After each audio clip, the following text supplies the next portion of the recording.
Continuamos en Mega Noticias y le agradezco a nuestros invitados esta tarde, a la doctora María Elizabeth de los Ríos, profesora investigadora de la Facultad de Bioética de la Universidad Anáhuac, México. Doctora, ¿cómo está? Muy buenas tardes.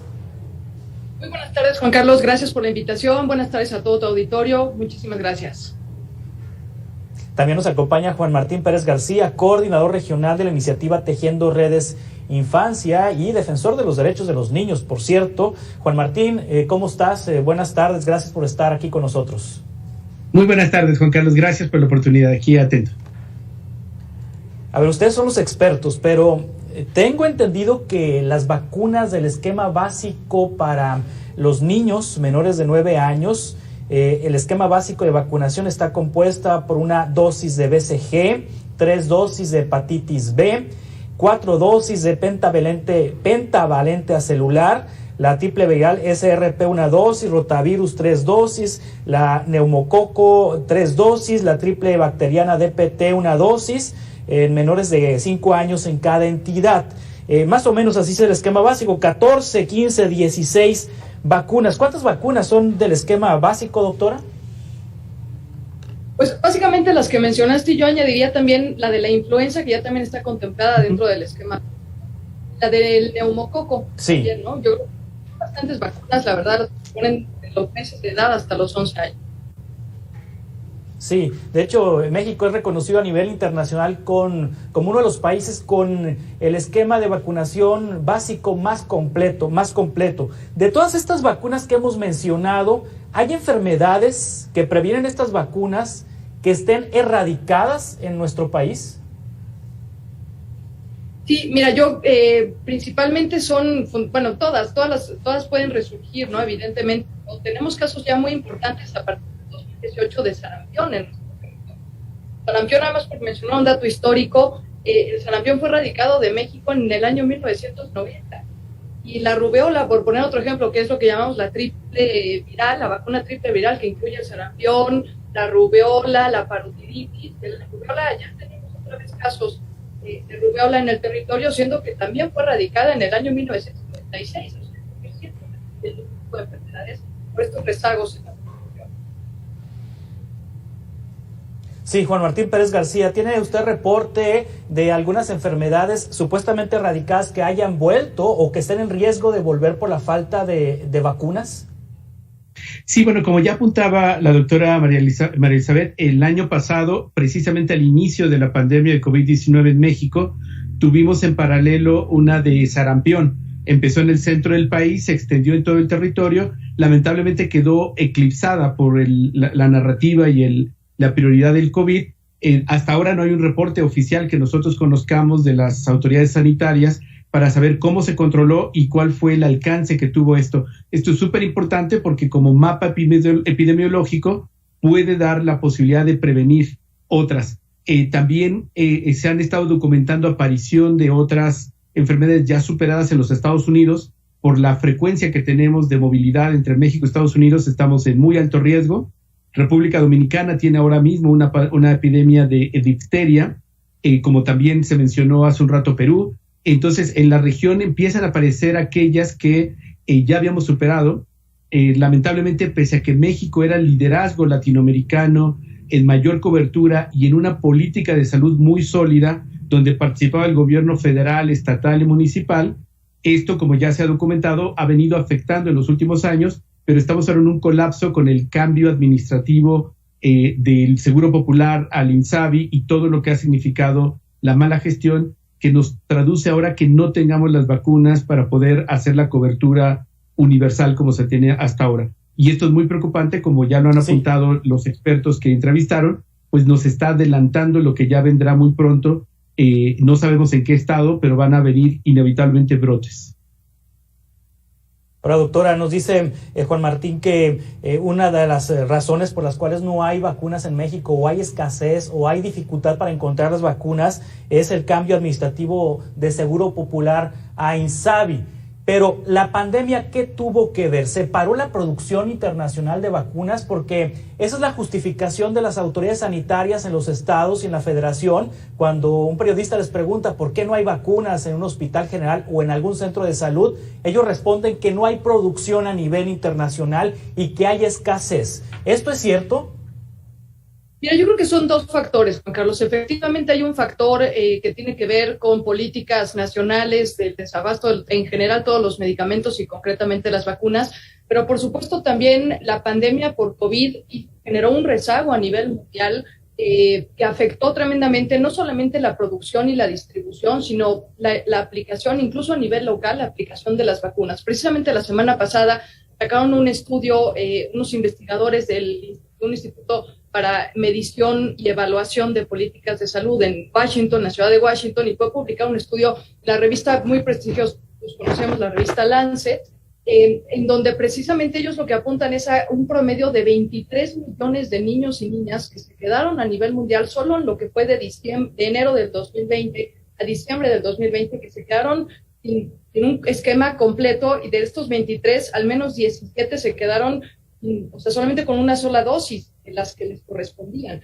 Es alarmante esta situación, porque además, si uno analiza bien este estudio y ve más o menos las zonas geográficas, pues estamos hablando de países en vías de desarrollo, estamos hablando de África, estamos hablando del Medio Oriente, estamos hablando de, sí, por supuesto también entra América Latina y el Caribe, algunos países de estos, y el rezago sobre todo en cuestiones, en las vacunas que tienen que ver con el sarampión o que protegen del sarampión y de la rubiola es impresionante, y de la difteria también.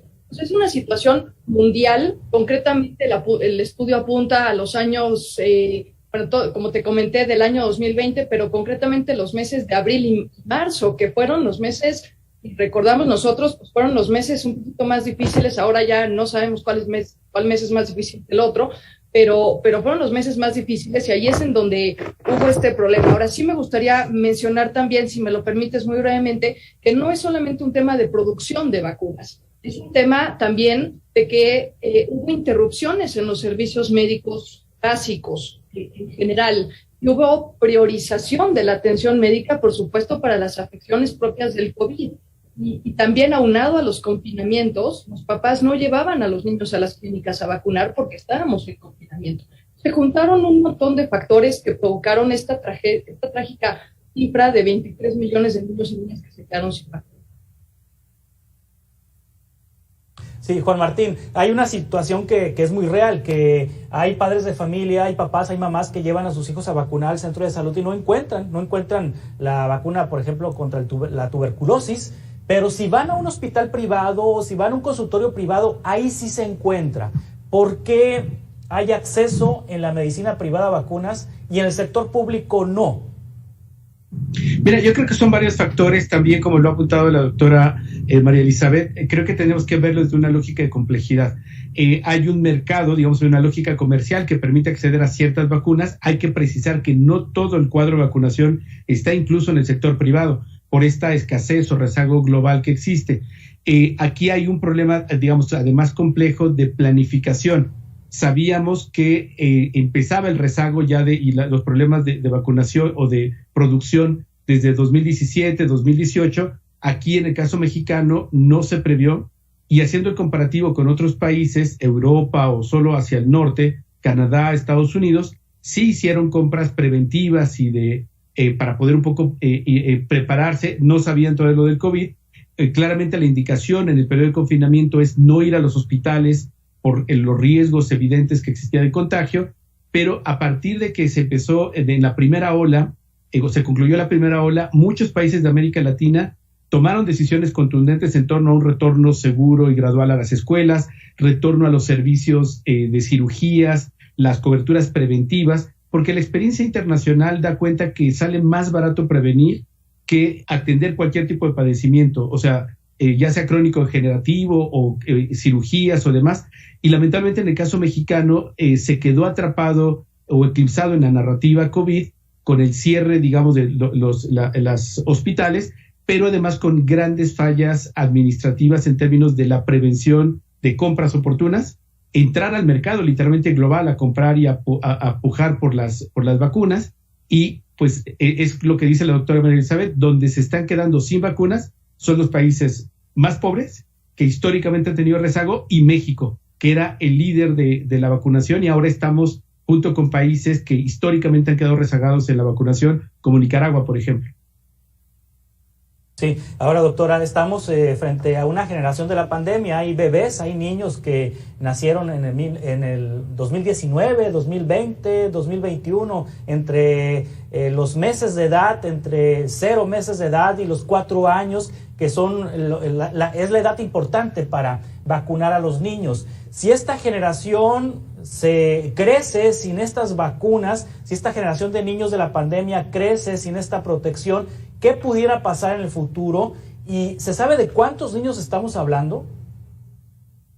Pues mira, lo que podría pasar es lo que hemos estado platicando ya, el rebrote de otras enfermedades que ya habían sido erradicadas y por supuesto algunas de ellas con cuadros muy graves que pueden incluso llevar a la muerte. Se me olvidó comentar también, por ejemplo, el dato muy alarmante también es que a nivel mundial, y lo dice este estudio, solamente el 13% de las niñas en 2020 recibieron la vacuna del papiloma humano, que también se debe de contemplar a partir de los 11 años de edad. Entonces estamos hablando de la aparición no solamente de sarampión, no solamente de rubiola, estamos hablando de posibles cáncer de cuello uterino, estamos hablando de difteria, de parotiditis, de tétanos, de tosferina, etcétera, que pueden desembocar en muertes de muchísimos niños y de muchísimas niñas en el mundo. Sí, y ojalá que no, pero la cifra de verdad es muy alarmante, porque estamos hablando de un aumento más o menos, estos 23 millones de los que yo hablaba hace unos minutos, estamos hablando de un aumento de 3.7 millones solo del 2019 al 2020. No hemos sacado las estadísticas de lo que va del 2021. Entonces, posiblemente podemos estimar que vamos a tener otro aumento de 3.7 y vamos a tener 26 o 27 millones de niños a fines de este año sin una vacuna que están en riesgo de contraer estas enfermedades. Es un escenario, desde mi punto de vista, catastrófico lo que estamos atestiguando en estos momentos. Y además, Juan Martín, se combina el COVID-19, que hoy fundamentalmente está contagiando a niños, a niñas, adolescentes. Los mayores contagios se están dando en este momento en la población no vacunada, y es la población no vacunada contra el COVID-19 la que está enfermando. Hay reportes de algunos hospitales en el país ya con las camas COVID dedicadas a niños llenas, es decir, con los espacios al 100%. Un escenario pues difícil para los niños, porque además de la falta de vacunas, están enfermando de COVID, Juan Martín.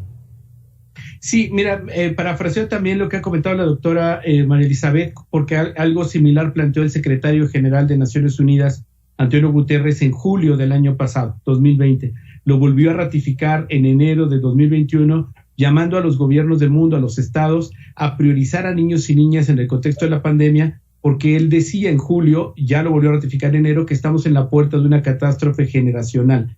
En este recuento de salud, el recuento económico, orfandad, abandono escolar, embarazo temprano, uniones tempranas, o sea, hay una cantidad impresionante de cosas que le están pasando a niños y niñas, que todas fueron anticipadas, todas fueron, digamos, no solamente consideradas en el escenario de lo que tendríamos que prevenir, sino que para todas teníamos una alternativa institucional. Concretamente, en el caso de los contagios de COVID, se ha venido señalando, y esto es parte de la infodemia, de que al inicio, recordarán, de la pandemia eran prácticamente inmunes, ¿no? Después se les consideró en algunos países como vectores, literal, como si no les pasaba nada, pero sí eran altamente contaminantes. Ha existido bastante prejuicio y discriminación hacia niños y niñas en el mundo.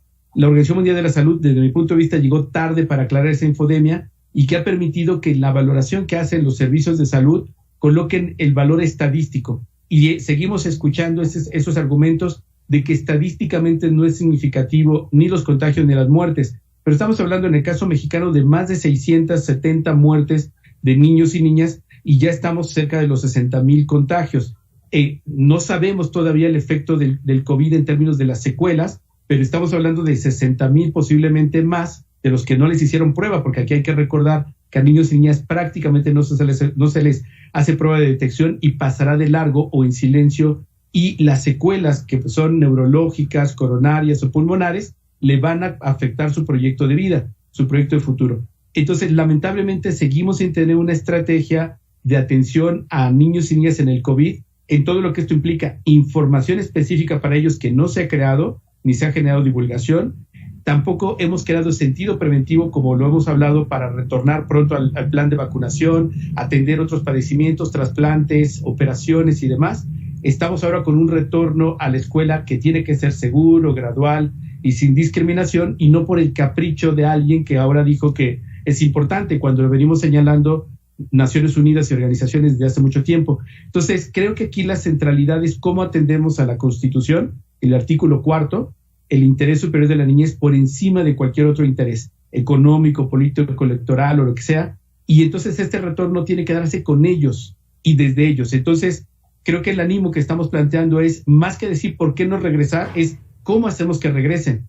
Y eso significa vacuna.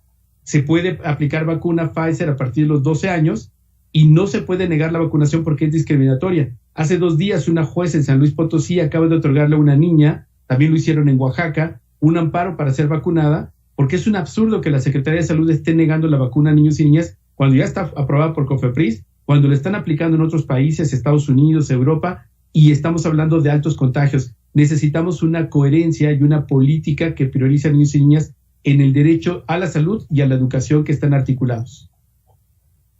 Sí, María Elizabeth de los Ríos, esta idea de que se centró, idea errónea de que la enfermedad únicamente atacaba a los adultos y que los niños eran inmunes o que los niños no enfermaban o que los niños no caían gravemente, pues se ha ido cayendo poco a poco, pero las políticas públicas se centraron en los adultos y no en los niños. ¿Hay tiempo de corregir para que las políticas públicas en materia de salud volteen a los niños? ¿Hay tiempo de corregir a estas alturas de la pandemia?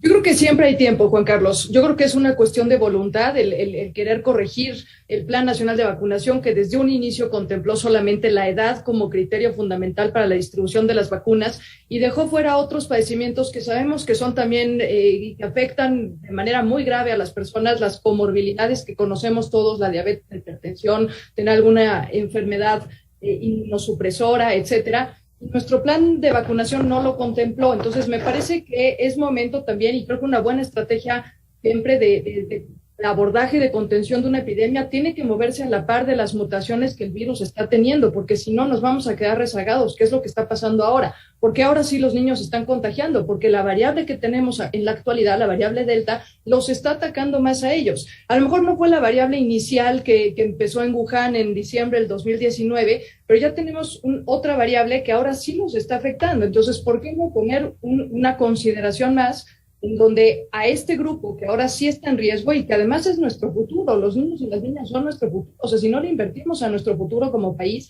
el día de mañana no vamos a tener niños y niñas sanos que crezcan como adultos sanos. Entonces, creo que siempre hay tiempo, es cuestión de voluntad y es cuestión de entender que el virus muta y que o mutamos con él nosotros también y nos vamos adaptando a nuestras estrategias o de verdad vamos a tener una niñez muy poco favorecida con muchísimos muertos de por medio.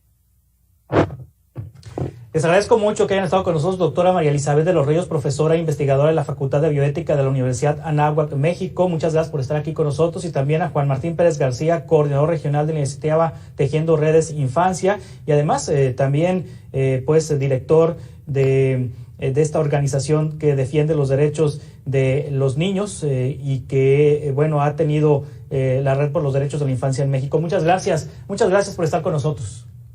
Al contrario, muchas gracias. Buenas tardes. Hasta pronto. Continuamos con más noticias en un par de minutos.